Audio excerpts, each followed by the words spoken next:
Welcome to the deep dive. Today our mission is to really get into the raw mechanics of building a digital community. And more importantly, the impossibly high cost that gets paid when vulnerability, meets real toxicity. Yeah, exactly. We're unpacking a stack of sources here, some of the most intimate we've ever seen, actually. We have raw digital chat, some deeply personal audio reflections, technical notes. And they all revolve around the experience of a figure we're calling Alberto. He's a highly respected expert in cybersecurity. And this is his story.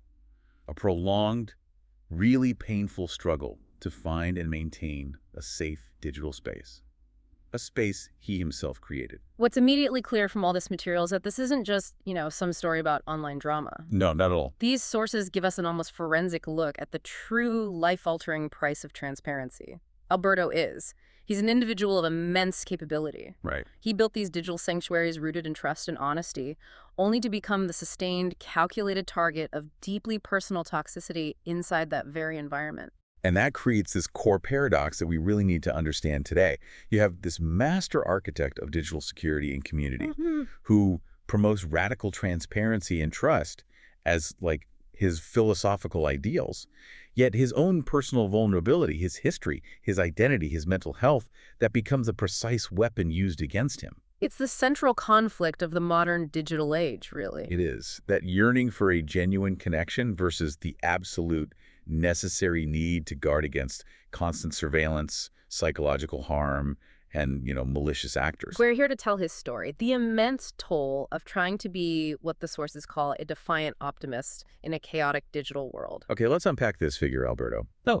To really get the depth of his frustration and eventually his collapse, we first need to appreciate the intellectual and professional rigor he brings to the table. Oh, absolutely. The sources consistently highlight his high cognitive ability. They estimate his IQ to be somewhere between 130 and 140. Wow, okay. So that range is significant. We're talking, superior to genius territory. Firmly in that territory, yeah. And it's not just an abstract number. It really explains the breadth and the depth of his intellectual footprint, which is truly massive and highly specialized. In what fields? Well, you're looking at deep expertise across multiple, critical, and often intersecting areas. High-level cybersecurity, complex programming, blockchain development, even legal reform. And he's a PMP, right? A certified project management professional. He is. And for those who don't know, that PMP certification, it isn't just a title. It underscores a highly structured, goal-oriented mindset. So he's trained to organize chaos. Yes. To deliver projects. Exactly. But what about his broader purpose? He is undeniably purpose-driven. The sources describe him as the embodiment of a defiant optimist. It's a powerful term. It is. He states, and this is a quote, "I once wanted to change the world. I still want to." This isn't just passive hope. It's an active, structured commitment to improving digital society. So he doesn't just want to code. He wants to reform and protect. That's the core of it. And that deep desire, that defiance, it wasn't theoretical. It was forged in an unimaginable personal catastrophe. We can't understand his technical architecture or his philosophy of trust without talking about the trauma that fundamentally shaped his life's work. Absolutely not. The foundational trauma is. It's profound and horrifyingly unjust. Alberto was sent to prison for 3 years. And the reason? The reason is he acted ethically. He responsibly reported a severe security flaw in a medical provider's system. A flaw that was actively exposing people's data. Exactly. It was exposing the medical records of 200 people in his country. He was trying to protect the public. And for that, he gets 3 years in prison. Yeah. For responsible, ethical disclosure. 3 years. It signals a level of institutional dysfunction that is staggering. It does. And his case became a globally covered example. It was used to illustrate, and I'm quoting here, the stupidity of how a person doing the right thing end up in prison. So this event didn't just cause personal suffering. It must have fundamentally shattered his trust in everything. In state institutions, government systems, the justice system, all of it. Particularly concerning computer crime investigations. He witnessed corruption and systemic failure firsthand, especially in how forensic evidence was handled. Or mishandled. Right. And this is where we make that essential connection. This profound 3-year trauma. It immediately explains his entire technical strategy. Precisely. It's not about following tech trends. It's a strategy built on survival and a deep mistrust of centralized authority. Exactly. His experience of institutional failure being punished so severely for ethical behavior, it led directly to his core belief, the absolute necessity of what he calls multi-platform resilience. So for Alberto, things like platform censorship, state scrutiny, institutional control, these aren't abstract possibilities. No, they are constant existential threats that he has personally lived through. He cannot afford to rely on any single centralized point of failure. Which means his entire technical architecture is basically a shield against state power. So how did he manifest this? How did he build this resilience into the communities and the content distribution methods he designed? He built his systems to be highly resilient and decentralized. He meticulously distributes his content through traditional independent channels like RSS feeds. Old school, but reliable. Very. And decentralized networks like Telegram. He does this specifically to minimize those institutional points of failure. The logic is sound. Right. So if a major platform, say a huge social media company, decides to censor him, delete his account, or seize his content, His work remains accessible. It's available everywhere else via RSS. He's very explicit about this, actually. He uses RSS and YouTube for his podcast so that no single platform can take his content down without immediate justification and recourse. and he was a genuine pioneer in this kind of thinking, wasn't he? I mean, creating these kinds of resilient communities long before decentralization became a mainstream buzzword. He was. The sources note he was running what were termed anti-access groups on a major social media platform even before 2021. And these weren't small groups either. Not at all. He had two distinct groups, and each one boasted 10,000 members. Okay, let's pause on that term, anti-access groups. For you listening, what exactly were these? Were they like technical firewalls or more like social filtering? They were primarily social filtering mechanisms built on trust, designed to protect the members inside. Now, given his technical background, they certainly incorporated technical best practices, but their core ethos was about keeping out the bad faith actors. The spies, the trolls. All of them. The malicious trolls that just pervade open platforms. It was about creating a curated, protected environment. The goal, rooted so deeply in his past trauma, was to build a sanctuary. A safe place. A safe place for people to be listened to feel protected, and to speak without judgment about their problems, their health, their vulnerabilities. It's a profound idea. He was building this supportive community that he desperately needed, but didn't have during his own darkest times. He was extending the hand of protection that was never extended to him. And that's the foundation. He designed a system technically resilient against external threats, socially founded on mutual trust and vulnerability, to be the ultimate sanctuary. Which sets the stage perfectly for the devastation that occurred when the threat came not from the outside but from the inside, exploiting the very vulnerability he sought to cultivate. Okay, here's where the narrative shifts, and it shifts dramatically. Yeah. From architecture and resilience to, well, to destruction and collapse. Yeah. The very spaces Alberto created, founded on this principle of trust, they became the perfect vehicle for systematic, sustained attacks. Attacks that unfolded daily for months. Yeah. So what was the profile of the aggressor here? What was the nature of the harassment? The sources identify the aggressor in very, very strong terms. They describe them as the most annoying, disturbing person on Earth. That's a direct quote from another user, T-Blank Speaker. What made this harassment so effective and so damaging was its systematic nature, its persistence, and most cruelly, its laser focus on Alberto's known vulnerabilities. Specifically his desire for peace and his history of trauma. Exactly. The attacks were a slow escalation. They started, seemingly innocuously. Just simple personal insults, disruptive jokes, that kind of thing. Right. Designed to irritate and undermine his authority. But it rapidly escalated into a highly personalized form of psychological warfare.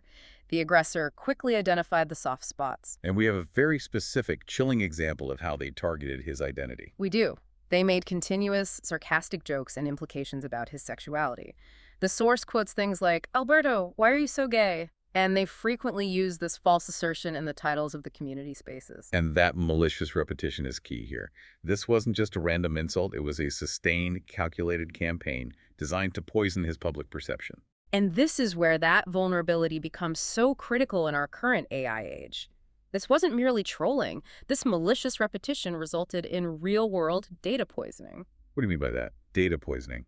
The sources confirm that these repetitive, sarcastic, and false titles, they led sophisticated AI systems, specifically one called Grok, to index and validate the assertion? So the AI scraped the titles and just took them as fact. Essentially, yes. It started to report that, quote, Alberto is very open about his sexuality and speaks openly about how he feels being gay in Uruguay.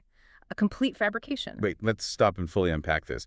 The attacker's digital sarcasm, just by putting it in a title over and over, directly corrupted how a generative AI perceived and reported on Alberto's public identity. That's it. It's identity theft via platform metadata. That is profound and frightening. It is. The mechanism works because these large language models often prioritize high-traffic, recent, or prominent metadata like the title of a space when they summarize a public figure's profile. So by repeatedly injecting this falsehood into high-visibility titles, the attacker was essentially creating a false, digitally validated narrative about him. Trolling transforms into a form of digital character assassination, and it uses the platform's own ranking mechanisms to do it. And given that Alberto uses his real name, his location is public. He's fully identifiable. This kind of targeted, untrue, but digitally validated information puts him at tremendous risk. Not just socially, but potentially professionally or legally, depending on the nature of the false claim. He points out this devastating asymmetry. Which is? He is fully identifiable, using his real name in good faith, while the aggressors operate in anonymity, free to wage this kind of untraceable digital warfare. There's no fairness in that fight. And beyond the identity attacks, the aggressor specifically targeted his efforts to provide the very support system he had promised the community. That was the ultimate subversion of his core ethos. His attempts to foster a supportive environment were systematically mocked. Like the example with the translation. Exactly. A clear example cited is when he was trying to translate English for another speaker in a textbook community building contribution. The aggressor jumped in and insulted him, claiming his translation sounds like crap. So just pure cruelty. Pure calculated cruelty. The source says this individual continued to abuse a person he knew was suffering. It was about attacking the very act of helping. And then we see the harassment escalate even further into behavior designed explicitly to induce paranoia and psychological instability. This goes beyond mere insult. It becomes psychological manipulation. He was accused of having a handler. A handler, meaning what? Suggesting he wasn't acting of his own free will, that someone else was pulling the strings, and he was scrutinized in ways that made him feel constantly watched and, in his words, paranoid. And he was aware of the manipulation, right? He saw the trap. He did. He notes that his perfectly normal human reaction, getting upset, getting offended, showing emotion in response to constant provocation, could be and was deliberately misconstrued as the reaction of a guilty person. Or someone who has something to hide. Right. It's the perfect psychological trap. The attacker creates a toxic environment, forces a reaction, and then uses that very reaction as proof that the victim is unstable or deceptive. You're damned if you react, and you're damned if you don't. And Alberto admits he walked right into it. He came to these spaces explicitly seeking peace and relaxation, trying to keep his mind productively engaged, away from his ongoing struggles with PTSD. But instead, the spaces became a chaotic environment where unbelievable, crazy, stupid things happened, amplifying the very chaos he was trying to escape. he also noted this pattern, right? Where there's initial disruption followed by a tactical retreat, which just heightened his suspicion. Yes. He details that the aggressor started as purely disruptive. The most annoying, disturbing person on Earth, making noise, interrupting, trying to take over. Alberto considered blocking him. But he didn't. No. Embodying his commitment to giving people a chance, he decided against it. Then, the aggressor suddenly started behaving completely normal. Which made him even more suspicious. Of course. Alberto suspected it might have been deliberate a F with us scenario, as he puts it, a test of boundaries or a childish demand for attention. But the realization was that this initial disruption just softened the target for the later systemic psychological attacks. And his trust in the platform itself was eroding, too. It wasn't just the individual. Absolutely. He recounts trying to engage with the person, asking, "Why are you lying to me?" regarding an unrecorded space being recorded. When platform functionality is questioned or violated, when promises about data handling are broken. It reinforces his existing, prison-forged trauma regarding institutional failure. Exactly.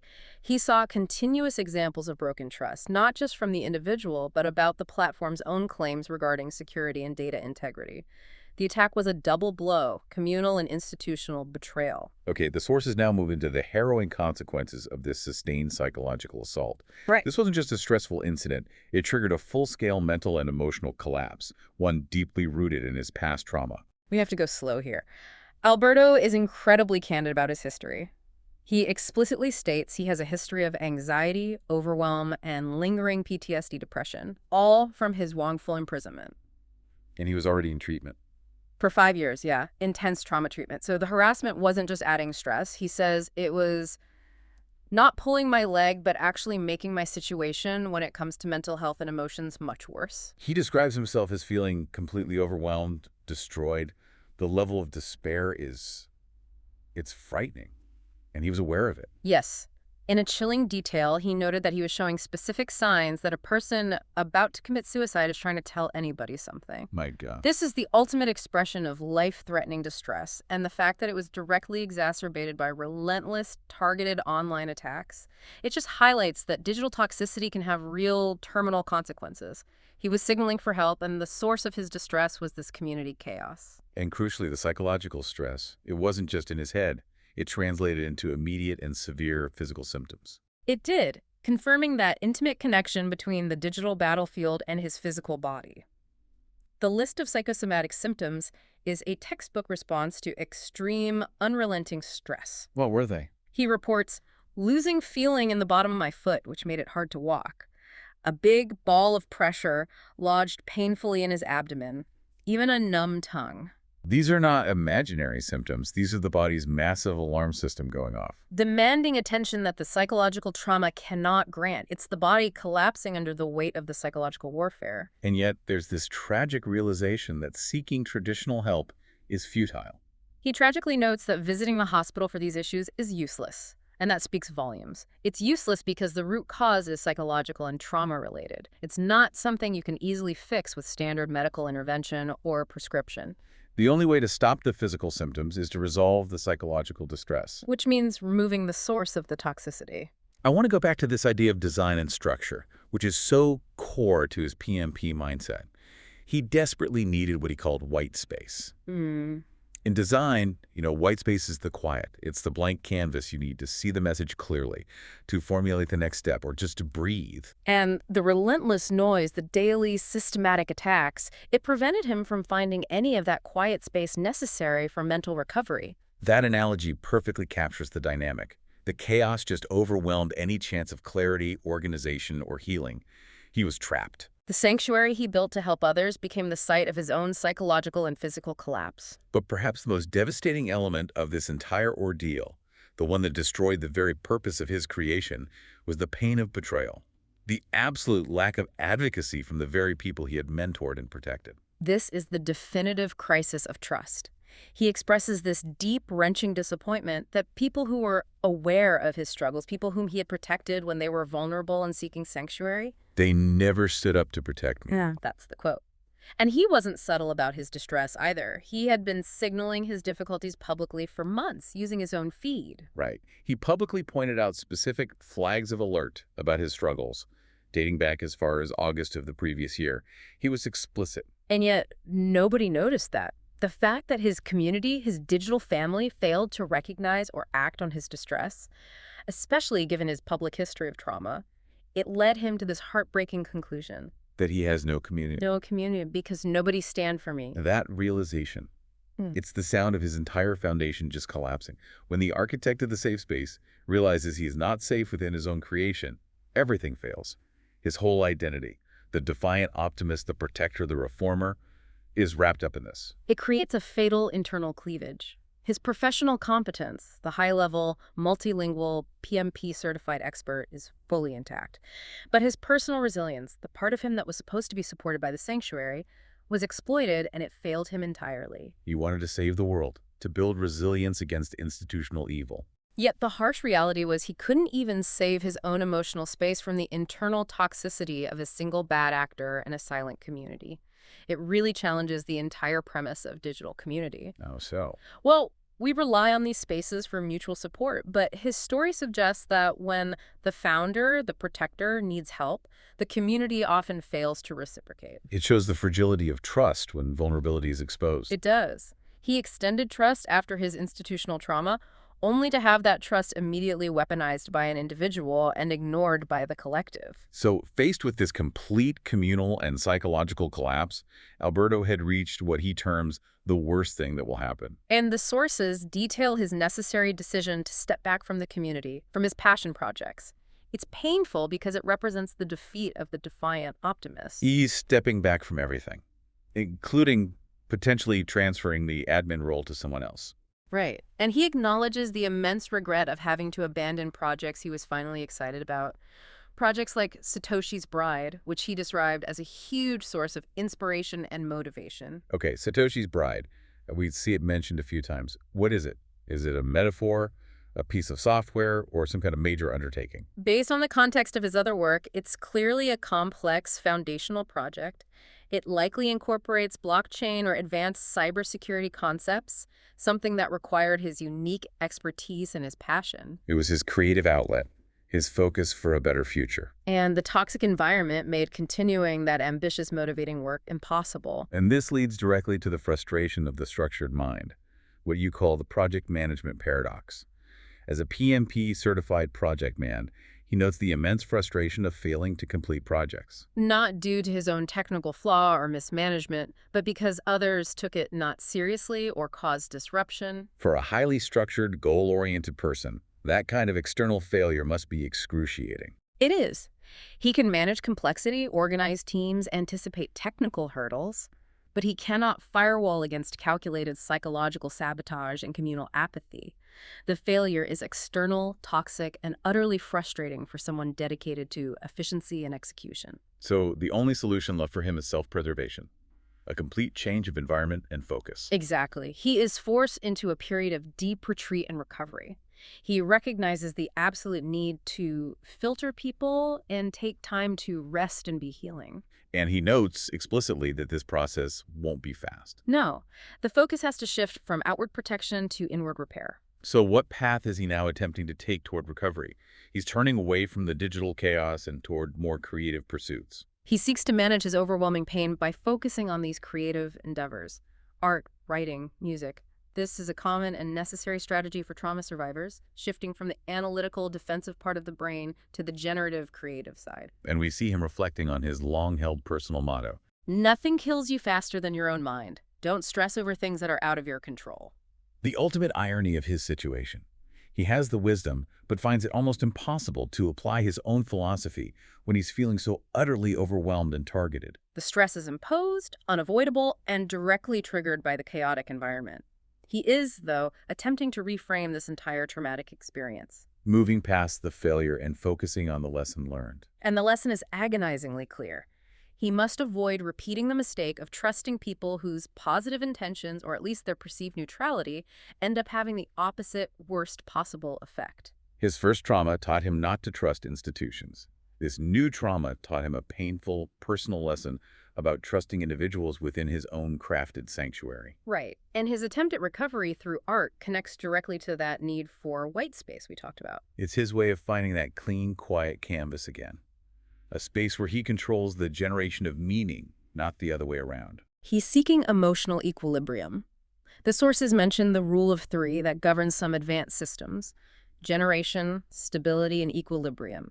By focusing on generation art, music, writing, he's deliberately forcing a shift towards stability, trying to find a new equilibrium outside of that chaotic platform dynamic. It's a structured, almost PMP-like approach to psychological healing. It is, and he sums up the pain perfectly when he notes that he was explicitly seeking peace. He even put peace and relaxation in the title of a space, only to find the opposite happened. A chaotic environment where unbelievable, crazy, stupid things occurred. And he showed a final, powerful act of self-preservation by refusing to feed the toxicity. He realized he was giving visibility to the aggressor, creating a snowball of drama, so he explicitly refused to post anything negative about the person publicly. He designed an exit strategy by starving the drama rather than engaging in the fight. It's a move from fighting the external battle to designing an internal retreat, and recognizing that his loyalty and commitment were not reciprocated. That recognition, the profound collapse of community trust, is the final painful piece of the puzzle. He states it unequivocally. I don't have a community. Nobody stand for me when this was happening. It's the sound of a foundational social contract just being dissolved. And the sources confirmed that he did eventually decide to block the aggressor entirely. He reversed his initial choice to give the person a chance. It's a sad but necessary realization that for all his defiant optimism, certain bad faith actors cannot be reformed. They can only be contained. It's the final firewall. Exactly. His initial trauma made him wary of censorship and institutional control, which led him to trust too openly in the individual. This secondary trauma forces him to relearn boundaries, even at the expense of his ideal of radical, uninhibited transparency. It puts a final point on the nature of digital harm. The goal of the attacker wasn't just character assassination. Which the AI data poisoning achieved. Right. It was also project derailment and psychological destruction. By taking away his white space and exploiting his deep past trauma, they achieved exactly what they set out to do: force the project man to abandon his projects. And in doing so, they provided a stark, painful lesson for all creators. Technical resilience against censorship is vital, but psychological resilience against betrayal is priceless and far harder to engineer. So we've witnessed the immense personal cost of being a transparent, vulnerable expert in these chaotic digital spaces. Alberto's journey from reformer to victim and back to self-care is a powerful and a very difficult lesson. He meticulously built multi-platform resilience, using decentralized tech like RSS and Telegram to guard against state censorship and institutional takeover. He designed an infrastructure for freedom. But this deep dive reveals that in spaces reliant on trust and authenticity, vulnerability is truly both the bedrock that builds powerful human connection and the easy target for calculated psychological manipulation. Alberto's technical resilience was sound. It protected his content from external forces. But his communal and psychological defenses were fatally breached by an internal actor. His experience forces us to confront the limitations of technology alone to create safety. We can design these intricate technical architectures to resist external threats, the institutional failures he knew so well. But his story raises a critical question for all of us, whether we're building a large community or just managing our own boundaries. If we can build technical architecture to resist state censorship and platform takeover, what personal and communal architecture is required to withstand the internal psychological warfare waged by bad actors who exploit authenticity? What is the resilience plan for your own mind?